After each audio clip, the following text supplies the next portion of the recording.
Muito bem, essa situação, mais uma vez, lamentável. A gente tem mostrado o abandono que existe hoje, infelizmente, na cidade de Aparecida de Goiânia. São todos os problemas possíveis e imagináveis. A população mais carente sofre demais, hein, Daniel? Pois é, sofre demais. A gente viu mais cedo aí um telespectador participando, perguntando se já tinham resolvido o problema do asfalto lá em Aparecida, da reclamação que ele fez. Nós aqui todos os dias estamos mostrando problemas da população em várias cidades, não só cidades do entorno, mas a gente quer começar a mostrar de todas as cidades que a gente tiver acesso aqui no estado de Goiás, e o retorno é muito pequeno, né? Infelizmente, a gente não tem recebido muita resposta relativo aos problemas que já existem. Muitas vezes a gente fala aqui que ou vem uma nota, ou muitas vezes nem nota vem sobre a solução ou sobre a tentativa de resolver o problema das pessoas. E também, Rafael, quando a gente consegue ter uma resposta, isso acontece de maneira muito lenta. Então, o nosso dever aqui é não esmorecer, não desistir, porque a população conta com a gente para esse trabalho. E a gente não vai. A gente vai continuar atrás. 1, 2, 10 vezes, 100 vezes, se for necessário, para receber a resposta do porquê que ainda não foram solucionados esses e outros problemas. Desirê Penalba, mais um problema em Aparecida de Goiânia, e o desprezo das autoridades é muito grande, Desirê.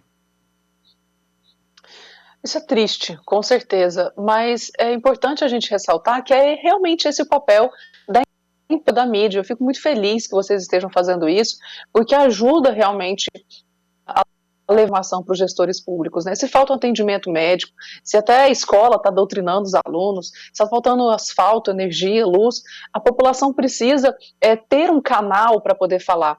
E é muito importante mesmo que seja utilizado um canal aqui da TV Brasil Central para que a população se sinta representada e que as autoridades competentes possam ir atrás. Agora, de fato, assim como o telespectador aí que mandou a mensagem, nós precisamos ter a resposta das autoridades de por qual motivo não está sendo atendido esse bairro aí e por que está sendo tratado dessa forma com tanto desprezo, porque afinal de contas todos nós, e com certeza essa parcela da população aí, paga imposto para ter resultado e não para ser tratado desse jeito como eles estão sendo. 32017720, participação do nosso público. Decepcionante a gestão do senhor Gustavo Mendanha. Está de olho só na sua prosperidade política. O povo precisa dar resposta na urna. O Jander participando conosco aqui. 32017720. Boa tarde, é o Itamar. Eu não vejo assim, porque uma parte dos bolsonaristas podem falar tudo. Outra parte não pode falar nada. Assim, para que democracia? O presidente ameaça a todo mundo e ninguém pode falar nada. Daniel Santana. O que a gente está falando aqui é que todo mundo deveria poder falar aquilo que quisesse, né? E aí, a gente tem sempre aquela justificativa de mas você pode falar o que quiser, você aceitaria que falassem isso de você? Depende. Eu estou numa função hoje pública, que eu tenho acesso direto às pessoas que me escutam, que me assistem, entro na casa de vocês todos os dias, e eu tenho que entender que eu estou sujeito a críticas como qualquer outra pessoa. E olha que a gente está tratando de um telejornal, não é nem da política, que tem a confiança do voto. Agora, se alguém, em algum momento, me fizer algum tipo de acusação em que eu não concorde, que eu acho leviano ou que fira a minha honra, eu tenho remédios legais para isso. Eu posso procurar reparação através da justiça. Então, eu acho que dessa maneira é que a gente deveria nortear a liberdade de expressão. Todo mundo tem o direito a falar tudo, obviamente. Todo mundo tem o direito a expor sua opinião. Obviamente que você não tem o direito de falar o que você quiser. Você não pode imputar crime a uma pessoa, você não pode ofender uma pessoa, você não pode ameaçar uma pessoa. Mas nós já temos uma legislação que prevê isso. Então, que essa legislação seja cumprida e que a gente não fique com essa sensação de censura, com essa sensação de que, por motivos maiores, não só redes sociais, mas as pessoas não podem mais falar aquilo que elas desejam. 32017720, já passo para você, Desirê, tá? Existe perseguição nas redes sociais, sim, mas somente contra conservadores. Esquerdistas podem falar o que quiserem, e é liberdade de expressão. mas para o conservador é discurso de ódio. Isso é mundial. A Rosilda Desirê. Deixa eu explicar uma coisa para as pessoas que estão aqui nos assistindo. Uma coisa é o Bolsonaro criticar a lista, criticar um veículo de imprensa, que ele não concorda, porque está espalhando fake news, porque estão falando coisas erradas. Uma coisa é esse papel que ele faz. A outra coisa é ele, pela sua autoridade de presidente ou qualquer outro cargo que o valha, ir lá e falar, não, esse veículo de imprensa não pode falar. Aquela coisa está sendo da sua liberdade de expressão, coisa que está acontecendo nos ministros do STF. Então, uma coisa é o perfil mesmo, talvez agressivo, um pouco falastrão do presidente, essa questão essa medida inconstitucional. E uma coisa que é importante a gente trazer aqui com relação ao Bolsonaro é que, inclusive até o Pacheco, né, o presidente do Senado, veio falar que, nossa, a gente precisa buscar diálogo entre os três poderes, né, ele que representa ali o poder máximo do Congresso. Ele falou, por que a gente não tem esse diálogo? Mas quem é que foi mesmo que desistiu de ter esse diálogo, essa conversa entre os três poderes? Foi o Bolsonaro? Não foi o ministro Fux. Ele que, depois de ter tomado as dores ali de uma fala do presidente Bolsonaro, desistiu de fazer essa articulação entre os três poderes. Então, a gente tem que entender que, assim, uma coisa ouve sobre as narrativas e a outra coisa são os fatos concretos que acontecem. Inclusive, eu quero aproveitar aqui para dizer que, se vocês não assistiram o programa de domingo agora do Paulo Berings, foi maravilhoso. A gente teve uma conversa ali, eu participei e teve uma audiência muito boa, muita gente veio elogiar, agradecer, comentar, dar seu palpite, exatamente porque falávamos sobre isso. A importância da gente respeitar a liberdade e a gente entender a diferença entre narrativa, que é aquilo que se infere, se imagina que o presidente vai fazer ou está pensando a respeito daquilo que ele diz, e as coisas que são realizadas de fato pelos atos antidemocráticos e inconstitucionais de alguns ministros, Rafael. Parabéns, viu, Desirê, pela sua participação no programa Paulo Berings, Boa Noite Goiás, né, que vai ao ar aqui na agência, na TV Brasil Central, toda segunda-feira, às 8 da noite, participação maravilhosa. Você que esteve ao lado do Clóvis Regis Maia e conversando ali democraticamente. Duas pessoas com posições antagônicas, mas que tiveram a liberdade de opinião, a liberdade de se expressar. E isso é o mais importante. Mais participações, 3201-7720. Boa tarde, senhores. Então, qual é a linha tênue entre a liberdade e a libertinagem? Um cidadão político é igual a um cidadão comum? Gostaria que refletissem sobre isso. Explica essa linha tênue, Daniel. Eu achei importante a participação do Leonardo. Linha tênue, como assim? Entre a liberdade e a libertinagem.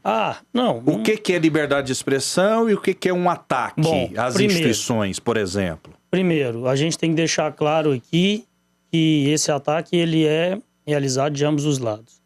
Para mim, o radicalismo no discurso ele tem excessos tanto do lado da direita quanto do lado da esquerda.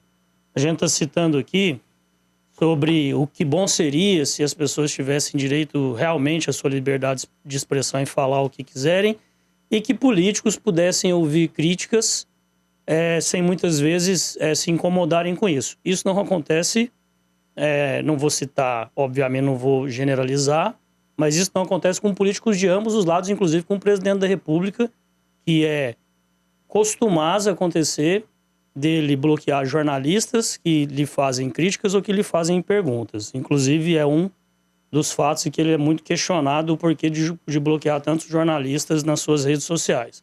Então, a gente tem que deixar claro que acontece dos dois lados. Qual que é a linha que ele coloca aí tênue entre você ter liberdade e ter libertinagem? Para mim, é a linha onde você seja ofendido dentro do que você considera que legalmente você possa obter a reparação para aquilo. Se alguém chegar e falar que não gosta de um comentário meu, normal. Qualquer crítica é normal. Se alguém chegar e falar que eu atuo de maneira desonesta no meu comentário ou que eu recebo de alguma entidade para poder fazer um comentário aqui, essa pessoa vai ter que provar na justiça isso que ela está falando. Então eu acho que vai muito da sua visão pessoal, de como que você encara uma ofensa ou de como você encara uma pessoa que te faz uma acusação. Acho que aí estaria a linha. Muito bem, tem um poema que eu gosto muito, eu gostaria de compartilhar aqui com os nossos telespectadores, ouvintes, internautas, que diz o seguinte, já vou passar para Desirê Penalba também. Na primeira noite, eles se aproximam e roubam uma flor do nosso jardim e não dizemos nada. Na segunda noite, já não se escondem, pisam as flores, matam nosso cão e não dizemos nada. Até que um dia, o mais frágil deles entra sozinho em nossa casa, rouba-nos a luz e, conhecendo nosso medo, arranca-nos a voz da garganta e já não podemos dizer nada. Gosto muito desse poema. Eu acho que o Brasil está vivendo uma situação muito difícil, muito complicada. Desirê. Com certeza, Rafael. Esse poema ele é muito esclarecedor, até porque ele dá o exemplo, né, do que muitas pessoas viveram nessas grandes guerras que que o nosso mundo passou. Então ela ficou o símbolo, né, ali da Segunda Guerra Mundial, quando as pessoas não se identificavam muito, porque não eram judeus, então, afinal de contas, não sentiam que seriam talvez atacadas, né? Mas quando a gente percebe como isso significa algo profundamente pernicioso, perigoso e, obviamente, contra a humanidade, a gente entende a seriedade de tudo que aconteceu. Mas trazendo aqui para poder explicar para o nosso telespectador o que é, de fato, a diferença entre liberdade e libertinagem. Primeira coisa, a gente tem que ver a questão do vocábulo, né? Existem liberdades no direito que são positivas e liberdades negativas. Eu posso ter a liberdade de fazer alguma coisa, mas eu também, isso é uma liberdade positiva, e a liberdade negativa seria eu não ser impedida de fazer alguma coisa. Obviamente, o tempo aqui é curto, mas se você quiser pesquisar um pouco mais, é interessante a gente entender a diferença entre essa liberdade positiva e negativa.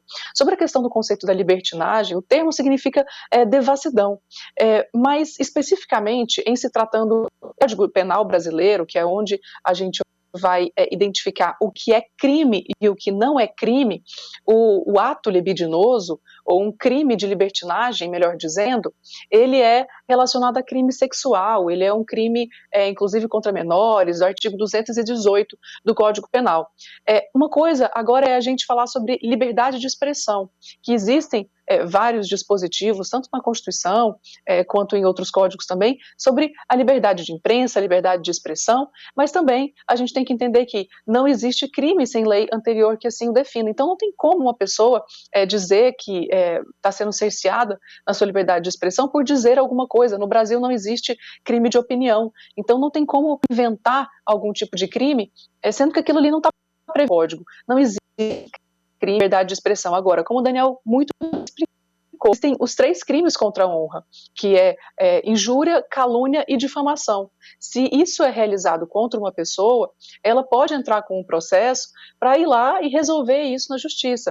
Agora, quando não existe nenhum tipo de crime nesse sentido, ou seja, a pessoa fala alguma coisa que não está prevista aí no Código Penal como crime, ela não deve ser impedida da sua liberdade, Rafael. Perfeito. O sinal da Desirê Penalba, ele tá oscilando um pouquinho, a internet é um problema que a gente sempre tem, né? A gente torce para que a gente vai reestabelecendo. Mas tá bom, tá dando para te ouvir, para entender seu raciocínio.